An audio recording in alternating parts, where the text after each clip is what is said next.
Welcome to Day 4 of Daily AI Wizard, your 20-minute journey to mastering AI. I'm Anastasia, your AI guide, here to make learning AI simple and fun. Today, we're diving into the basics of how machine learning works, a key part of AI that powers many smart systems. We'll explore the process, types, and key concepts with a demo to bring it all to life. Let's get started. Let's quickly review what machine learning is, since we touched on it in Day 3. Machine learning, or ML, is a subset of AI where machines learn from data without being explicitly programmed. Instead of writing rules, we give ML systems data, and they find patterns themselves. For example, spam filters learn from your emails to decide what's spam. ML is the foundation of many AI applications, and today we'll see how it works under the hood. How does machine learning work? It follows a simple process with 4 main steps. First, we collect data to teach the machine. Then, we train the model using that data. Next, we test the model to see how well it learned. Finally, we use the model to make predictions on new data.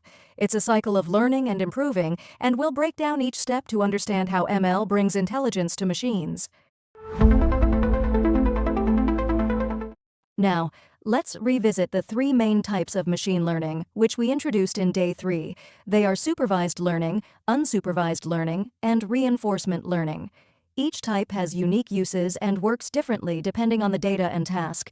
We'll explore each one to understand how they fit into the ML process we just learned about. First up is supervised learning. This type uses labeled data, meaning we give the model inputs and the correct outputs. The model learns to predict outputs from inputs by finding patterns. For example, to predict house prices, we give the model data like house size as the input and the price as the output. It's like teaching a child with examples. This is a cat, this is a dog, so they can learn to identify them. Supervised learning is used in many applications. For example, spam detection labels emails as spam or not spam to train the model. Weather forecasting uses labeled data like past temperatures to predict the future, and image classification, like our cat and dog demo, labels images to teach the model. Supervised learning is widely used in machine learning because it's so effective for tasks with clear labels. Next is unsupervised learning. This type uses unlabeled data, meaning there are no correct outputs provided. The model finds patterns or groups in the data on its own. For example, it might group customers by their buying habits to help a store understand its audience. Unsupervised learning is like exploring without a guide. The model discovers hidden patterns by itself, which can be very powerful. Unsupervised learning has many uses. Market segmentation groups customers based on behavior, like who buys similar products. Anomaly detection, such as spotting fraud, finds unusual patterns in data. Recommendation systems, like suggesting similar products on Amazon, also use unsupervised learning to find patterns. It's great for discovering hidden patterns in data when we don't have labels to guide us. The third type is reinforcement learning. This method learns through trial and error, using rewards and penalties to improve. For example, a robot learning to walk might get a reward for taking a step and a penalty for falling. It's like training a pet with treats. The model learns by trying different actions and improving based on feedback. Reinforcement learning is great for tasks that need decision-making. Reinforcement learning is used in exciting applications. Game-playing AI, like AlphaGo, which beat a world champion in Go, learns by playing millions of games and getting rewards for winning. Robotics uses it to teach robots tasks like picking objects. Even self-driving cars use reinforcement learning to navigate traffic by learning from rewards. It's all about decision-making, making this type of ML perfect for dynamic environments. Let's talk about a key concept in machine learning: features and labels. Features are the inputs we give the model, like the size of a house or the text of an email. Labels are the outputs we want to predict, like the house price or whether the email is spam.